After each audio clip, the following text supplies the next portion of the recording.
Hello guys! In this video I'm going to show you how to minimalize cockpit to info bar on the Sygic application.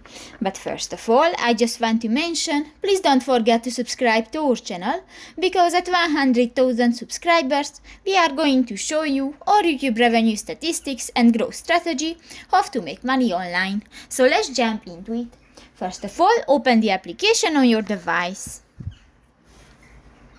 New, click to the three lines at the upper right corner of the screen, and here go to the second button, the settings.